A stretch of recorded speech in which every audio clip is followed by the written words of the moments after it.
ব্যারাকপুরের তৃণমূল যুবনেতা অভিষেক চ্যাটার্জি বচসায় জড়ালেন ব্যারাকপুরের বিজেপি প্রার্থী কৌস্তব বাগচির সাথে। ব্যারাকপুর মন্মথনাথ হাই স্কুলে ভোট দেওয়ার পর বাইরে বেরিয়ে দাঁড়িয়েছিলেন তৃণমূল যুবনেতা অভিষেক চ্যাটার্জি। কিছুক্ষণের মধ্যেই ঘটনাস্থলে উপস্থিত হন ব্যারাকপুরের বিজেপি প্রার্থী কৌস্তব বাগচি। কৌস্তব বাগচির অভিযোগ, ভোট দেওয়ার পর গেটের বাইরে দাঁড়িয়ে রয়েছেন তৃণমূল যুবনেতা। তিনি কি ভোটারদের প্রভাবিত করছেন? অপরদিকে তৃণমূলের যুবনেতা অভিষেক চ্যাটার্জি এই প্রসঙ্গে কি বললেন আমরা শোনাবো। ব্যারাকপুর থেকে দেবাশিস পালের রিপোর্ট, সংবাদ বঙ্গবাণী।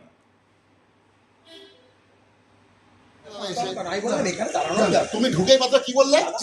আমি বলছি তুমি ভালো করে কথা বললে, আমি ভালো করে কথা বলছি। বুথের সামনে আচ্ছা, আপনি আমি চলে যাচ্ছি। ওকে বুথের সামনে চলে যেতে বলবেন।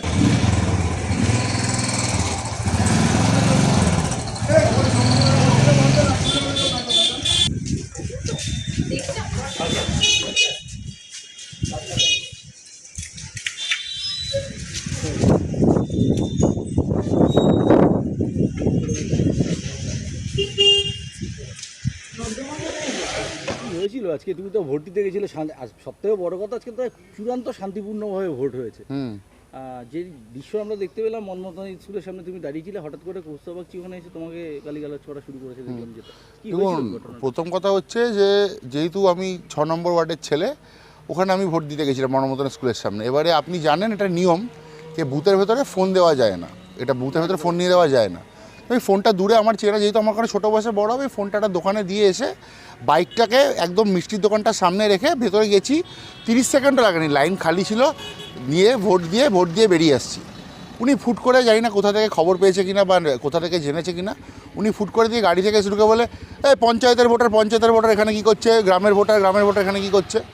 আমি ওনাকে বললাম, আমাকে প্রথম কথা হচ্ছে গলার আওয়াজটা আস্তে করে কথা বলুন, দ্বিতীয়ত যে না জেনে কথাটা বলবেন না। বলে ওনাকে আমি এই স্লিপটা দেখাই, আমার ওনার একটা সিকিউরিটি আছে অমনদীপ বলে, ওই যে অমনদীপ দা দেখো দেখো, উনি সিকিউরিটি দিয়ে চমকাচ্ছিলেন আমাকে। না সে যাই হোক, যেই ছিলেন না কেন, তুই অমনদীপ করে দেখাচ্ছে। আমি ওকে পড়ালাম এটা কী লেখা আছে পড়ুন। হ্যাঁ, আমার ভোটার স্লিপ এটা, এখানে 108 ব্যারাকপুর লেখা আছে। আর কী লেখা আছে অমনদীপ দা বলছে এটা 108 ব্যারাকপুর লেখা আছে। আর তাহলে ওই জন্য বললাম না জেনে কথা বলবেন না। হ্যাঁ, 108 ব্যারাকপুর দেখতে পাচ্ছেন হয়েছে।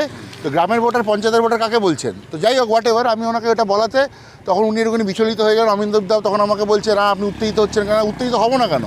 আপনি না জেনে কথা বলছেন, পুলিশ দিয়ে চমকাচ্ছেন। আমি কৌস্তবকে ওখানে সামনেও বলে এলাম, যাই ওকে ভয় পায়। উনি ভেবেছিলেন উনি গাড়ি নিয়ে ঢুকবে, সিকিউরিটি নিয়ে 5টা ক্যামেরা নিয়ে আমি ফক করে পালিয়ে যাবো। আমি পালিয়ে যাওয়ার ছেলে না। দেখুন, সতের একটা আলাদা সাহস থাকে। আমরা সৎ ছেলে, মাথা উঁচু করে রাজনীতি করি। আমি না কখনো তৃণমূলের থেকে কোনো পয়সা নিয়েছি, না বিজেপির থেকে পয়সা নিয়েছি। যা করি নিজের বুকের বলে করি, নিজের সিট দ্বারা উঁচু করে রাজনীতি করি। ওকে আমি বলেছি গলার আওয়াজ নিচু করে কথা বলো, আর যে তোমাকে দেখে ভয় পায় তুমি তাকে গিয়ে চমকাও, বলে চলে এসেছি। আবার অমলা সিনেমা হলের বিপরীতে ডাক্তার KD ঘোষের নার্সিংহোম। এখানে যত্নের সহিত সাধ্যের মধ্যে স্বাস্থ্য পরিষেবা দেওয়া হয়। এখানকার অত্যাধুনিক ফেসিলিটিগুলির মধ্যে হল ICCU, AC sharing cabin, AC cabin, NICU, maternity, paediatric, ventilator facility, modular OT, orthopaedic surgery, any type of surgery, obstetrics and gynecology, 24 hours ambulance facility, general medicine, pathology, physiotherapy, PFT, ECG, EEG, Holter monitoring. এছাড়াও থাকছে daily OPD service, 24 hours emergency service. আমাদের ঠিকানা Barasat road, নোনা Chandanpukur, Barrackpore. Amala cinema হলের বিপরীতে, কলকাতা 122। যোগাযোগ 03325920006। Mobile number 9433389740 এবং 9433389739। সারদা সেবা সদন হসপিটাল প্রাইভেট লিমিটেড।